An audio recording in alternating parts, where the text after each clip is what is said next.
मुख्यमंत्री जी बैठे हैं, मुझे बहुत खुशी है कि मैं उनके सामने कुछ बोलना चाहता हूं। अध्यक्ष महोदय, मुख्यमंत्री से मैं एक प्रोटेक्शन चाहता हूं आज।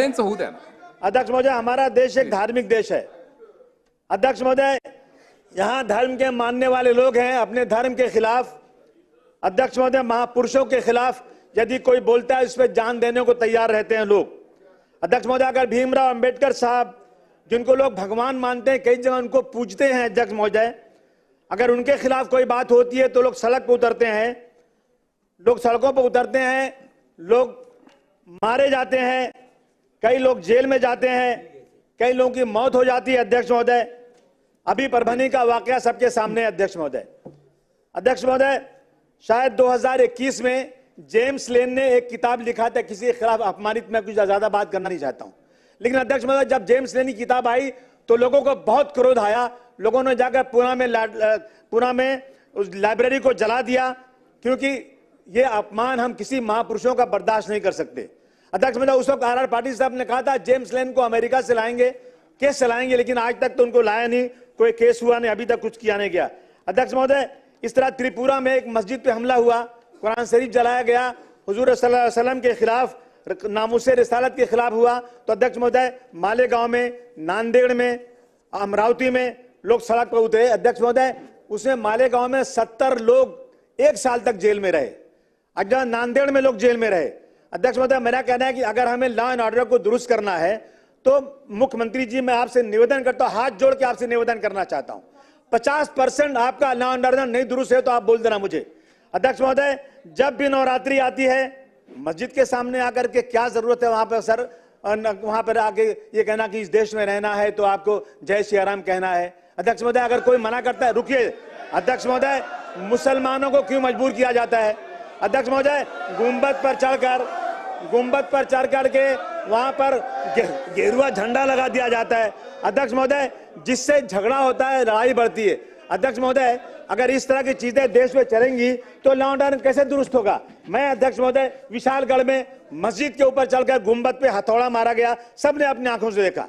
अध्यक्ष महोदय, मैं मुख्यमंत्री जी, मैं आपका ध्यान दिलाना चाहता हूं कि विशालगढ़ में मस्जिद में घुसकर कुरान शरीफ जलाया गया, वहां पर 45-50 लोगों का घर बिल्कुल तोड़ दिया गया। क्या गलती थी उनकी? अध्यक्ष महोदय, ये सिर्फ हिंदू और मुसलमानों के बीच में जिस तरह से झगड़ा कराया जा रहा है, उसमें कहीं ना कहीं मुख्यमंत्री जी को आपको रोक लगाना जरूरी है। बांग्लादेश में हमारे भाइयों के साथ वहां पर जाति हो रही है, हम उसकी निंदा करते हैं, उसकी खुली निंदा होना चाहिए। लेकिन मेरे देश के अंदर अध्यक्ष महोदय, ट्रेन के अंदर एक पुलिस वाला मुसलमानों को निकाल के गोली मार देता है।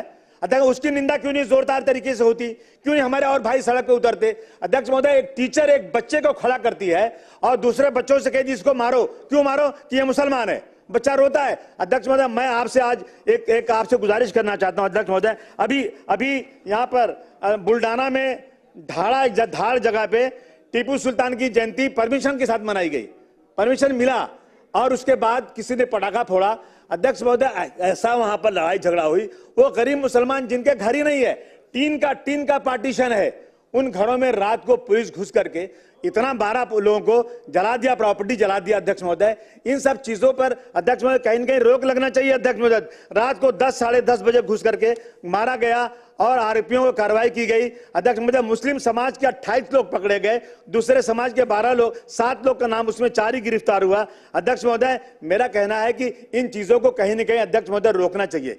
अगर आपको वाकई इस महाराष्ट्र के अंदर लॉ एंड ऑर्डर दुरुस्त करना है, आप देख लीजिए इन वजह से कितने झगड़े बढ़ते रहते हैं। आप एक बार एक कानून बना दीजिए। किसी ने किसी महापुरुष के खिलाफ बोला, किसी ने पैगंबर इस्लाम के खिलाफ बोला, किसी ने मंदिर मस्जिद का झगड़ा शुरू किया, किसी ने यह कहा कि इस देश में 20 लाख मुसलमानों को मार देना चाहिए। अध्यक्ष महोदय, मैं हाथ जोड़ के आपसे निवेदन करना चाहता हूं, मैं मुख्यमंत्री जी का ध्यान इधर चाहता हूं कि आप एक कानून बना दीजिए अध्यक्ष महोदय, कि अगर किसी ने धर्म के खिलाफ या ऐसे महापुरुषों के खिलाफ बोला तो कम से कम ऐसा कानून बने कि उसकी जमानत ना होने पाए और कम से कम 2-4 साल जेल में रहे और 10 साल की सजा उसको होना चाहिए। अध्यक्ष महोदय, हिंदू मुसलमानों को आपस में भाईचारगी करना बहुत जरूरी है अध्यक्ष महोदय, इसलिए मैं आपसे गुजारिश करने आज आया हूं। अध्यक्ष महोदय, महल झोपड़ी सबका मुकद्दर फूट जाएगा अगर ये साथ हम हिंदू और मुस्लिमों का छूट जाएगा।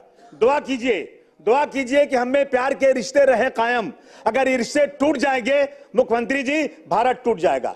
मेरा आपसे निवेदन है, आप एक आज एक वादा कर दीजिए कि आप एक ऐसा लॉ बनाएंगे, ऐसा कानून बनाएंगे जो धर्म के खिलाफ लड़ाई करने वालों को बहुत सख्त सजा मिलेगी। मैं आपको यकीन दिलाता हूं महाराष्ट्र का 50% लॉ एंड ऑर्डर दुरुस्त हो जाएगा। ये गुंडागर्दी खत्म होना चाहिए। अरे एक साहब कहते हैं मस्जिद में घुस के मारूंगा, क्यों मारोगे भाई, क्या गलती है? मैं कुरान शरीफ नहीं पढ़ने दूंगा, मैं लाउड स्पीकर बंद कर दूंगा। अध्यक्ष महोदय, ये देश हिंदू और मुसलमानों के प्रेम का देश है, आपस में मिलकर रहने वाला देश है, हमारी संस्कृति है एक दूसरे के साथ प्यार मोहब्बत। अध्यक्ष महोदय, जब दिवाली और होली आए तो मुसलमान जाकर उनको मुबारकबाद दे, जब ईद और बकरीद आए तो हिंदू भाई जाकर मुबारकबाद दे। ये देश में होना चाहिए। अध्यक्ष महोदय बोला। अध्यक्ष महोदय हरकत आहे, अध्यक्ष महोदय अब्बू आझमी जी जे बोलतायत त्यांना जास्त भाईचारा विचारा ह्या गोष्टी बोलतायत, त्याच्यात काय नाहीये, पण चुकीची माहिती बोलतायत, दुसरी बाजू समजून घेत नाहीत। पहिले गणेश चतुर्थीवर कोण दगड, मिरवणुकीवर कोण दगड मारणार, आमच्या मंदिरं कोण तोडणार, आमच्या इथे हे भाईचाराचे लेक्चर थोडे हे फतवा काढणाऱ्या लोकांना अगर त्यांनी वेळेत दिले असते ना तर अशी भाषणं द्यायची वेळ आली नसती। मग या सगळ्या गोष्टी अध्यक्ष महोदय त्यांना व्यवस्थित समजा, आम्हाला त्यांचं भाषण ऐकायचंय, कारण आता आम्ही मंत्री झालोय, आता आम्ही ऐकणार, काय हरकत नाही। पण अध्यक्ष महोदय आपल्याला विनंती करतो की ह्यांना वस्तुस्थितीला धरून बोलायला सांगा, बाकी जास्त सत्य काय हे महाराष्ट्राची जनता चांगल्या पद्धतीने ओळखते। बोला। अध्यक्ष महोदय, एक मिनट अध्यक्ष महोदय, ये मोहन भागवत साहब को मानते हैं कि नहीं मानते हैं? आदरणीय मोहन भागवत साहब ने कल ही कहा है ये नेता लोग जो है ना अपना कद बढ़ाने के लिए ये सब कर रहे हैं। बोला। ये श्री मोहन भागवत जी की बात है, बंद करो ये सब चीजें अध्यक्ष महोदय। बोला।